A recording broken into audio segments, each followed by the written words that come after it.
Subscribe करें मेरी channel study with Deepa Saini को और इसके साथ बेल आइकन को ज़रूर प्रेस कीजिए जिसके चलते आप मेरी सभी वीडियोस को देख सकें। Hello everyone, welcome back to my channel study with Deepa Saini. स्वागत करती हूँ मैं आप सभी का अपने चैनल पर। गाइस, जैसा कि आपको पता है, अगर आपने मेरी लास्ट वाली वीडियो देखी होगी तो हम एशिया कॉन्टिनेंट कर रहे थे। एशिया कॉन्टिनेंट के अंदर मैंने आपको एशिया की जो अन्य महाद्वीपों के साथ जो बाउंड्री लग रही है, लैटिट्यूड, लॉन्गिट्यूड और एशिया के चारों ओर जो ओशियंस हैं या फिर जो सी है यानी सागर हैं, वो सब कुछ हम कंप्लीट कर चुके थे।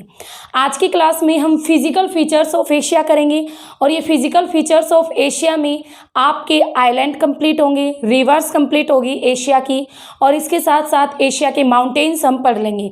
ठीक है, तो आज की क्लास आपके लिए मोस्ट इंपॉर्टेंट होने वाली है।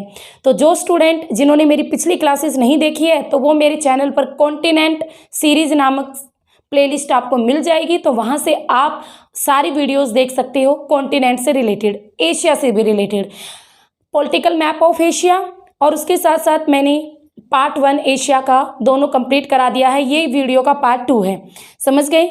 तो जो आप वीडियो देखना चाहते हो तो कॉन्टिनेंट सीरीज प्लेलिस्ट में जाइए और वहाँ से देख सकिए। तो चलिए शुरू करते हैं अपनी आज की class. Physical features of Asia, ये आपका एशिया है जो कि मैंने बाउंड्री बनाई है, थोड़ा ड्रॉ करने की कोशिश की है। ये एशिया, यहाँ पर अफ्रीका, यूरोप, नीचे ऑस्ट्रेलिया, प्रशांत महासागर, आर्कटिक महासागर, हिंद महासागर, ठीक है, चारों ओर की बात करें, और बीच में आता है हमारा एशिया, हमारी पृथ्वी का सबसे बड़ा कॉन्टिनेंट, सबसे बड़ा महाद्वीप। ये सारी चीज़ें मैं पिछली वीडियो में अच्छे तरीके से डिस्कस कर चुकी हूँ। आज की क्लास में हम पढ़ने जा रहे हैं फिजिकल फीचर्स ऑफ एशिया, यानी एशिया में कौन कौन से फिजिकल फीचर्स आते हैं। तो एशिया में फिजिकल फीचर्स से पहले पूरे एशिया को बात करें तो कुछ रीजन में बांटा जाता है, कुछ रीजन्स में बांटा जाता है पूरे एशिया को, जो कि मैं पॉलिटिकल मैप ऑफ एशिया में करवा चुकी हूँ। यहाँ पर मैं आपको बस थोड़ा थोड़ा बताऊंगी उसके बारे में। तो जो ये एशिया का नॉर्थ वाला पार्ट है, इसे कहते हैं नॉर्थ एशिया, जिसमें आपकी केवल एक ही कंट्री आती है, रूस। ठीक है, रूस। सेकंड, ये है आपका ईस्ट एशिया। ईस्ट एशिया जिसमें मंगोलिया आ जाता है, चाइना आता है, कोरिया आता है, और यहाँ पर एक कंट्री आती है जापान।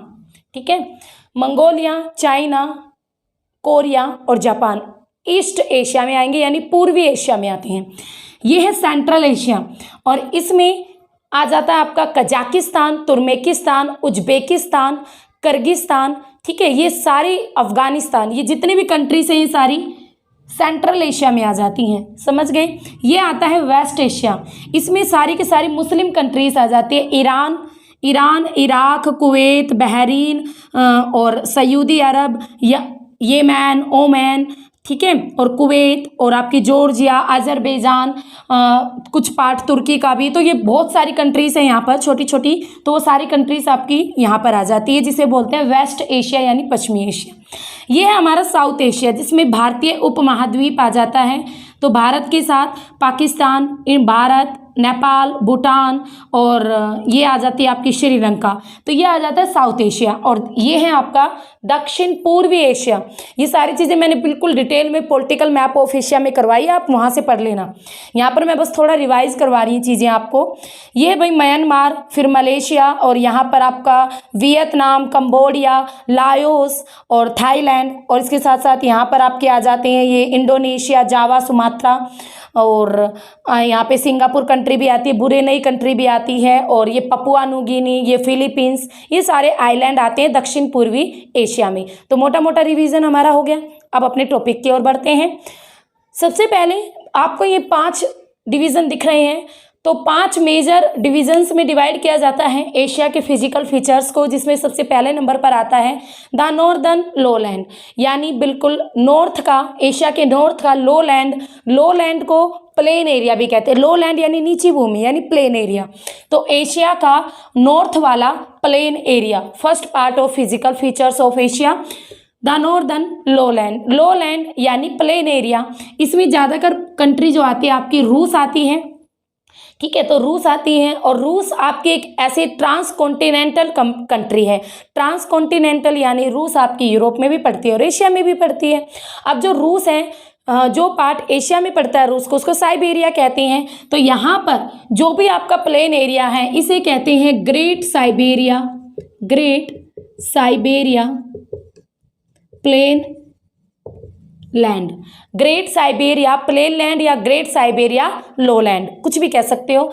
और यहाँ पर 3 रिवर हैं, जो 3 रिवर्स हैं, एक तो यहाँ पर आपके आता है यूराल पर्वत, यूराल पर्वत, यूराल पर्वत के ईस्ट से यानी यूराल पर्वत की पूर्व दिशा से लेकर, और यहाँ पर आपका एक सी आता है बेरिंग सी। कौन सा सी आता है? बेरिंग सी, बेरिंग सी। यूराल पर्वत के ईस्ट से लेकर बेरिंग सी के बीच में फैला हुआ है ग्रेट साइबेरिया प्लेन एरिया।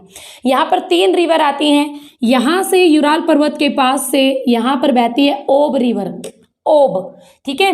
और बीच में यहाँ पर आती है येनेसी रिवर, येनेसी रिवर, और यहाँ से आती है आपकी लीना, लीना रिवर, ओब, येनेसी, लीना। और ये तीनों जो नदियां हैं इन्होंने काट काट कर इस एरिया को प्लेन कर दिया है। और ये तीनों रिवर्स किस ओशियन में गिरती हैं? एशिया के नॉर्थ में कौन सा ओशियन है? आर्कटिक ओशियन है। तो आर्कटिक ओशियन में ये तीनों रिवर्स गिर जाती हैं, ठीक है, समझ में आ गया। तो यहाँ पर एक तो आपका ग्रेट साइबेरियन प्लेन एरिया आ गया, और दूसरा आता है भाई आपका तूरन, तूरन, तूरन प्लेन एरिया। ये आपका यहाँ पर पड़ता है तूरन प्लेन एरिया, या आप ये कह सकते हो तूरन लोलैंड। ये तूरन, इसमें 2 कंट्रीज आती हैं, वही आपका प्लेन एरिया रहेगा। 2 कंट्रीज आएगी, एक आती है तुर्कमेकिस्तान, यहाँ पर देखो स्थान वाली कंट्री थी ना, एक आती है इसमें तुर्कमेकिस्तान, और तुर्कमेकिस्तान से ही ऐसे याद कर सकते हो, तै से तुर्कमेकिस्तान और तै से ही तूरन, तो तुर्कमेकिस्तान, तूरन और उज्बेकिस्तान, तो ये दोनों कंट्रीज आती हैं जिसमें ये तूरन प्लेन एरिया पड़ता है एशिया के अंदर। समझ में आ गया? तो एशिया के अंदर तूरन प्लेन एरिया, तो ये दोनों आएंगे आपके द नॉर्दर्न लोलैंड के अंदर, यानी प्लेन एरिया के अंदर। क्लियर? आगे चलते हैं। नेक्स्ट आता है the central mountain, the central mountain. तो सेंट्रल माउंटेन, इसमें आपको एक मोस्ट इंपॉर्टेंट चीज पढ़नी है, यहां पर आती है पामीर कनोट, पामीर कनोट, जिसे हम हिंदी में कहते हैं पामीर की गांठ, ठीक है, पामीर की गांठ। इसे रूफ ऑफ वर्ल्ड भी कहते हैं, संसार की छत के नाम से भी जाना जाता है। ये एक प्लेट्यू है, एक पठार है, विश्व का सबसे ऊंचा पठार, highest plateau of the world, संसार का सबसे ऊंचा पठार है। इस पठार से 5 पर्वत श्रेणियां निकलती हैं। एक पाकिस्तान की तरफ निकलती है सुलेमान, सुलेमान, और दिस इज किरथर, सुलेमान, किरथर, और चाइना की तरफ जाती है कयून लून, कयून लून, और इधर इंडिया में एक तो यहाँ पर आती है कराकोरम, कराकोरम, और यहाँ से आ जाती है हमारी हिमालय।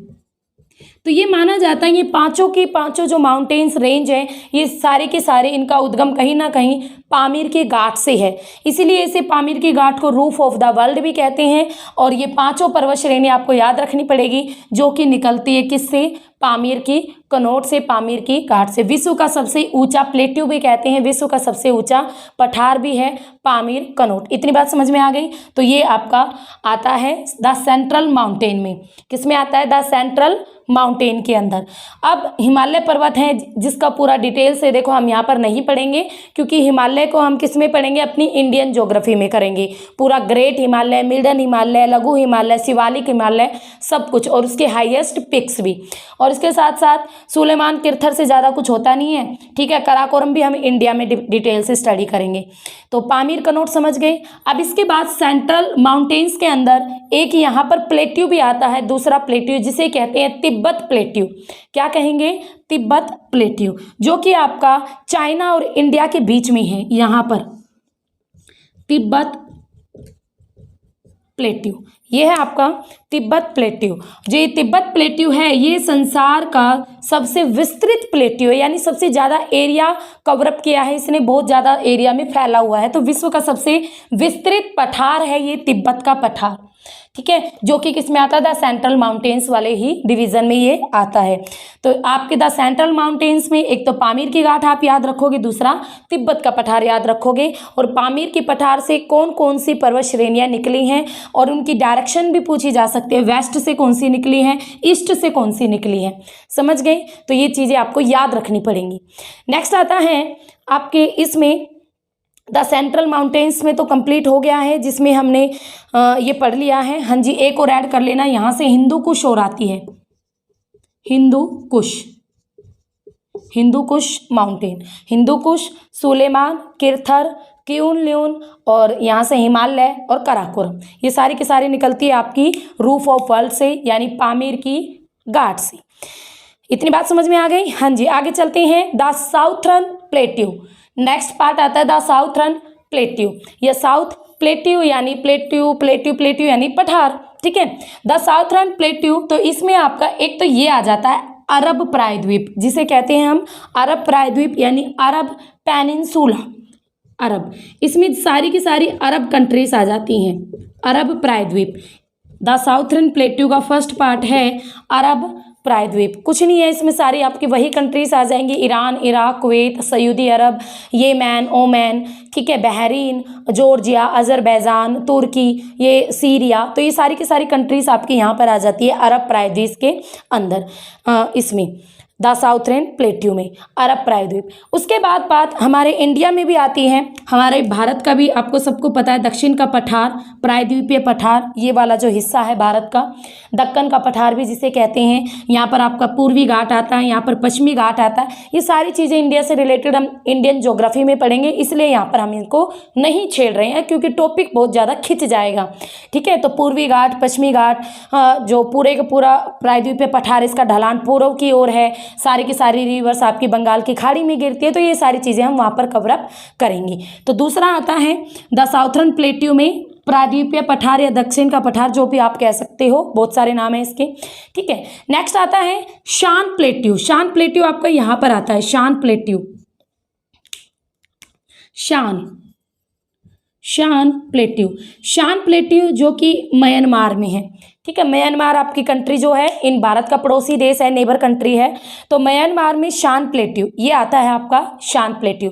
नेक्स्ट एक और प्लेट्यू आता है यूनान प्लेट्यू, और ये पड़ता है चाइना में, यूनान प्लेट्यू, और ये पड़ेगा चाइना में यानी चीन के अंदर, ठीक है। यूनान प्लेट्यू किस में पड़ेगा, चाइना के अंदर। बहुत ज़्यादा गर्मी है भाई। तो आपका शान प्लेट्यू कौन सी कंट्री में पड़ेगा, म्यांमार कंट्री। यूनान प्लेट्यू कौन सी कंट्री में पड़ेगा, चाइना में। और प्रायद्वीपीय पठार भारत का है, दक्षिण का पठार। अरब प्रायद्वीप ये पूरा का पूरा जो मुस्लिम कंट्रीज है यहाँ पर सारी की सारी वेस्ट एशिया में पड़ता है अरब प्रायद्वीप, और ये सारा कुछ किस में आएगा, द साउथर्न प्लेट्यू के अंदर। नेक्स्ट आता है the great river valleys. Great river valleys यानी जो नदियाँ हैं वो कौन कौन सी रिवर्स आएंगी, इनमें सारी हम रिवर्स पढ़ेंगे, मेन रिवर, ठीक है। मेन रिवर्स को उठाएंगे यहाँ पर हम, तो कौन कौन सी रिवर हैं, तो जैसे फॉर एग्जांपल सबसे पहले ये वैली दी हुई है, यानी जो नदी घाटियाँ हैं, नदियों की जो घाटियाँ हैं उनको डिटेल में पढ़ेंगे। और आप सबको पता है नदी की घाटियों के आसपास ही हमारी सभ्यता फली फूली थी। फॉर एग्जांपल हमारे भारत में सिंधु नदी के निकट ही आपकी हड़प्पा सभ्यता, सिंधु घाटी सभ्यता भी जिसे कहते हैं, वो फली फूली लोग वहाँ पर रहे। सभ्यता होती क्या है, एक समुदाय होता है, एक सोशल समुदाय, जहाँ पर लोग इकट्ठे होकर आपस में एक साथ रहते हैं, अपनी परंपराओं को निभाते हैं और एक साथ आगे बढ़ते हैं और डेवलप होते हैं, ठीक है। तो इस तरीके से, तो ज़्यादातर पुराने टाइम की बात करें तो जितने भी लोग बसे नदियों के किनारे ही बसते थे। क्यों, क्योंकि वहाँ पर नदियों से पानी उन्हें इजीली मिल जाता था, पानी जो कि एक बेसिक नीड है। समझ में आ गया। तो यहाँ पर द ग्रेट रिवर वैलीज में अगर हम देखेंगे तो इंडिया के अंदर यहाँ से आपकी एक रिवर बहती है भारत में इस तरीके से, मानसरोवर झील के निकट से निकलती है और पाकिस्तान और भारत में बहती है, और नदी का नाम है सिंधु, जिसके पास ही हमारी हड़प्पा सभ्यता फली फूली थी। तो सिंधु नदी, इसकी 5 सहायक नदियाँ और भी हैं, ठीक है, 5 सहायक नदियाँ और भी है इसकी, झेलम, रावी, व्यास, सतलुज, चिनाब, ये पांचों रिवर इसकी सहायक नदियां हैं सिंधु की, और इन सबको आपस में मिलकर क्या कहते हैं, सिंधु नदी तंत्र, सिंधु नदी तंत्र के नाम से जाना जाता है। उसके अलावा जो इंडिया है, इंडिया में गंगा नदी तंत्र भी आता है, यहाँ से गंगा रिवर आती है इस तरीके से, और गंगा के बाएं तट पर भी अलग अलग सहायक नदियां हैं और दाएं तट पर भी अलग अलग सहायक नदियां हैं, और यहाँ से बाहर बहती हुई ब्रह्मपुत्र अरुणाचल प्रदेश से इंडिया में प्रवेश कर और गंगा के साथ मिलकर विश्व का सबसे बड़ा डेल्टा सुंदरवन डेल्टा बनाती है। ठीक है, तो सिंधु नदी तंत्र, गंगा नदी तंत्र और ब्रह्मपुत्र नदी तंत्र, ये तीनों ही नदी तंत्र शामिल होते हैं। किसमें? ये तीनों ही नदी तंत्र आते हैं द ग्रेट रिवर वैलीज के अंदर, जो कि एशिया की ग्रेट रिवर है, यानी एशिया की ग्रेट रिवर वैलीज है सिंधु, गंगा और ब्रह्मपुत्र। ये तो आपके इंडिया के आसपास की मैंने बताई है। उसके अलावा चाइना की बात करें तो चाइना में भी एक फेमस रिवर आती है, और रिवर का नाम है यालो। यहाँ से बहती है ये रिवर इस तरीके से, और यहाँ पर गिर जाती है। ठीक है, ये थोड़ा ऊपर बना लो इसको, जापान को, यहाँ पर गिर जाती है। ये है आपका येलो सी, और ये है येलो रिवर। एक्चुअली इसका रिवर नेम है हवांगो नदी। हवांगो नदी है, चाइना की फेमस रिवर है। वैसे तो चाइना की फेमस रिवर है, बट इसे चाइना का शोक भी कहते हैं, क्योंकि चाइना में ये हर साल बाढ़ लाती है। पिछले साल भी इसने बहुत तबाही मचाई थी चाइना में, न्यूज़ देखी हो तो आपने। और इसके साथ साथ ये जो येलो रिवर है, इसे चीनी सभ्यता का पालना भी कहते हैं, क्रैडल ऑफ चाइनीज सिविलाइजेशन भी कहते हैं, क्योंकि चाइना की जो पुरानी सभ्यताएं हैं वो इसी नदी के किनारे पर बसी हुई थी। ठीक है, तो चाइना का शोक भी कहते हैं, चीनी सभ्यता का पालना भी कहलाते हैं, इसे पीली नदी भी कहते हैं, हुआंगो नदी भी कहते हैं। चाइना की दूसरी लंबी नदी है ये हुआंगो नदी। उसके साथ साथ एक फेमस रिवर और आती है चाइना में, रिवर का नाम है यांगत्से नदी। यहाँ से इस तरीके से बहती है यांगत्से नदी। एशिया की सबसे लंबी नदी है यांगत्से नदी, एशिया की सबसे लंबी, longest river of Asia Yangtse नदी। 6301 किलोमीटर की लंबाई में बहती है यांगत्से नदी। ठीक है, एशिया की लंबी और विश्व की तीसरी सबसे लंबी, क्योंकि विश्व के सबसे पहले नंबर पर आती है नील नदी जो कि अफ्रीका में पड़ती है। विश्व की दूसरी लंबी नदी आती है अमेजन नदी जो कि दक्षिण अमेरिका में पड़ती है। विश्व की तीसरी सबसे लंबी नदी है यांगत्से नदी जो कि आपकी एशिया कॉन्टिनेंट में पड़ती है। समझ में आ गया? तो यांगत्से नदी और ये आपकी हुआंगो नदी। हुआंगो नदी की भी अगर लंबाई की बात करें तो इसकी लंबाई रहेगी 5464 किलोमीटर। ठीक है, ये दोनों किलोमीटर में है। तो यांगत्से नदी और हुआंगो नदी दोनों आपको याद रखनी पड़ेगी, मोस्ट इंपोर्टेंट रिवर्स हैं। इसके साथ साथ हुआंगो, यांगत्से और सिंकियांग रिवर भी चाइना में बहती है। सिंकियांग रिवर भी, ठीक है, चाइना में ही बहती है।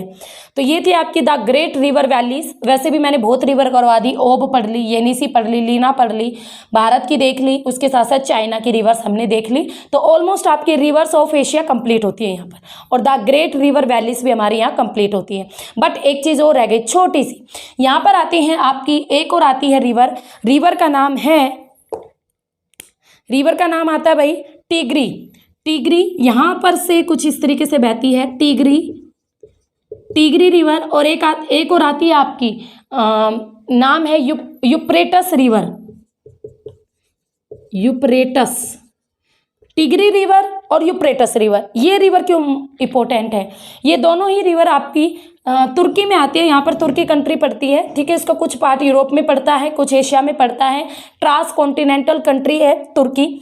तो टिगरी और यूप्रेटस ये दोनों रिवर ऐसी है, इन्हीं रिवर के किनारे मेसोपोटामिया की सभ्यता, आपने सबने नाम सुना ना, मेसोपोटामिया की सभ्यता यहीं पर जाके बसी थी। ठीक है, इन्हीं टिगरी और यूप्रेटस रिवर्स के किनारे। तो ये दोनों भी इंपॉर्टेंट पड़ती हैं इसी ग्रेट रिवर वैलीज के अंदर। तो टिगरी, यूप्रेटस, आपकी सिंधु नदी तंत्र, गंगा नदी तंत्र, ब्रह्मपुत्र नदी तंत्र, हुआंगो नदी, सिंकियांग नदी और यांगत्से नदी, और इसके साथ साथ ओब, येनिसी और लीना, ये हम पहले ही कर चुके हैं। तो ये थी आपकी रिवर्स ऑफ एशिया भी आप इन्हें कह सकते हो।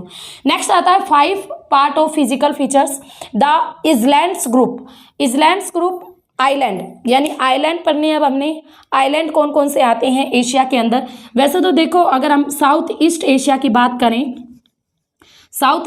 बात करें ना, तो बहुत सारे आपके आइलैंड आप देख सकते हो यहाँ पर। ठीक है, काफ़ी सारे आइलैंड हैं, बहुत सारे आइलैंड है भाई यहाँ पर। जैसे यहाँ पर हमारा इंडिया आ गया, ये आपकी म्यांमार कंट्री आ गई, उसके बाद ये थाईलैंड आ गया, ठीक है, ये आपका वियतनाम आ गया, ये कंबोडिया आ गया। उसके बाद ये जितने भी ये नीचे आपको अलग दिख रहे हैं ओशियन के अंदर, ये है आइलैंड। आइलैंड क्या होता है, यानी लैंड का वो पार्ट जो चारों ओर से पानी के द्वारा कवर अप किया गया हो, तो ये सारे के सारे क्या है, आइलैंड है। अब यहाँ पर भी देखो सबसे बड़ा आइलैंड कौन सा है, इंडोनेशिया, ये ग्रुप ऑफ आइलैंड, ठीक है। यहाँ पर ग्रुप ऑफ आइलैंड, काफ़ी ग्रुप्स हैं, उन ग्रुप्स ऑफ आइलैंड्स को एक नाम दिया गया है इंडोनेशिया। इंडोनेशिया के अंदर छोटे छोटे काफ़ी अनेक आइलैंड आपको मिलेंगे, ठीक है। तो अगर आपसे एग्जामिनर पूछे हमारी पृथ्वी का सबसे बड़ी आइलैंड कंट्री कौन सी है, तब आपका आंसर रहेगा इंडोनेशिया। बट अगर एग्जामिनर क्वेश्चन पुट करता है कि पृथ्वी का सबसे बड़ा आइलैंड कौन सा एरिया के अकॉर्डिंग, तब आपका आंसर रहेगा ग्रीनलैंड। समझ रहे हो ना। तो हम पृथ्वी की सबसे बड़ी आइलैंड कंट्री है कौन सी, इंडोनेशिया, जो कि आपका यहाँ पर आता है Indonesia. Indonesia group of island है, इसके अंदर छोटे छोटे बहुत सारे आइलैंड्स को शामिल किया गया है। फॉर एग्जांपल आप लिखना चाहते हो तो लिख लो, मैं आपको लिखवा रही हूँ, ठीक है, कौन कौन से आइलैंड आते हैं इंडोनेशिया के अंदर। यहाँ पर लिख रहे हैं हम खाली जगह में। तो इंडोनेशिया में सुमात्रा आता है एक, तो सुमात्रा, जावा, बाली, ये सारे के सारे किस में शामिल होंगे, इंडोनेशिया के अंदर, ठीक है। सुमात्रा, जावा, बाली, सुलावासी, रोटी, तिमोर, ये सारे के सारे आइलैंड आपके शामिल होते हैं इंडोनेशिया के अंदर। और ये आ जाता है आपका Papua New Guinea island, Papua New Guinea. ये पपुआ जो न्यू गिनी आइलैंड है, इसका वेस्ट वाला पार्ट तो एशिया में आता है और इसका ईस्ट वाला पार्ट ऑस्ट्रेलिया में आता है। जब मैंने आपको ऑस्ट्रेलिया कॉन्टिनेंट कंप्लीट करवाया था अपने चैनल पर, तब मैंने इसके बारे में पूरा डिटेल से बताया था, पपुआ न्यू गिनी। और ये आ जाते हैं आपके फिलीपींस आइलैंड, ये आ जाता है मलेशिया। और यहाँ पर आती है सिंगापुर कंट्री। पॉलिटिकल मैप पर मैंने एक एक चीज़ बिल्कुल डिटेल से पढ़ाई है आपको। और यहाँ पर आ जाती है आपकी बुरेनई कंट्री, बहुत गर्मी है, ठीक है, बुरेनई कंट्री, सिंगापुर कंट्री और ये मलेशिया। समझ रहे हो ना। देखो कितनी मेहनत करके मैं आपको पढ़ा रही हूँ, तो पढ़ लो अच्छे तरीके से। और ये है इंडोनेशिया, और इंडोनेशिया के अंदर बहुत सारे छोटे छोटे आइलैंड्स को शामिल किया जाता है। तो ये सारे के सारे आइलैंड इंडोनेशिया में आते हैं, ठीक है। आई थिंक आपको क्लियर हो गया है। तो ये थे हमारे 5 फिजिकल फीचर ऑफ एशिया के 5 मेजर फिजिकल फीचर्स जो कंप्लीट हो गए हैं, जिसमें हमने प्लेट्यू देख लिए, माउंटेन देख लिए, रिवर्स देख ली, वैलीज देख ली, आइलैंड देख लिए, ठीक है। और सब कुछ आपको समझ भी आ गया होगा। तो इतनी, इसके बाद अगर हम बात करें ना, एशिया में आपको और कुछ फिजिकल चीज़ें तो रहती नहीं है। बाकी अब इसके बाद जो रहता है, जैसे इस तरीके के क्वेश्चन आते हैं, जलयान निर्माता देश कौन सा है, जैसे जापान है, ठीक है, और चावल निर्माता कौन सा, गेहूं। तो ये क्वेश्चनिंग वाले चीज़ है कि सीधा क्वेश्चनिंग आती है इनसे। बट इसके बाद आपको एक छोटी सी चीज़ और बताती हूँ।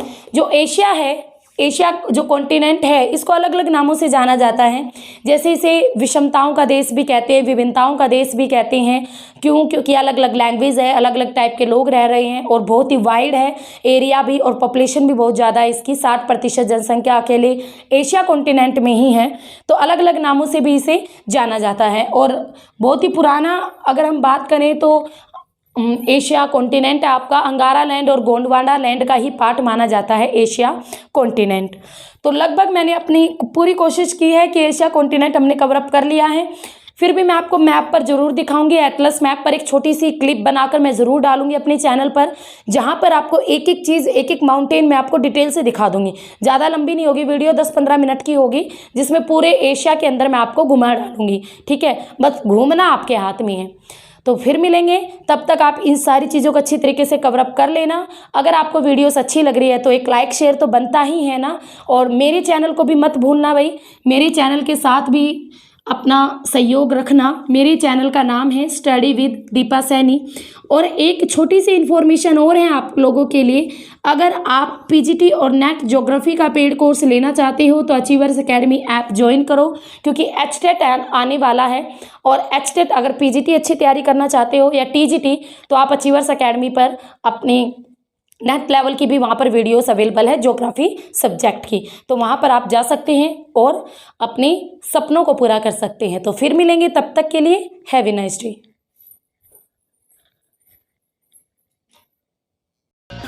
Thank you for watching.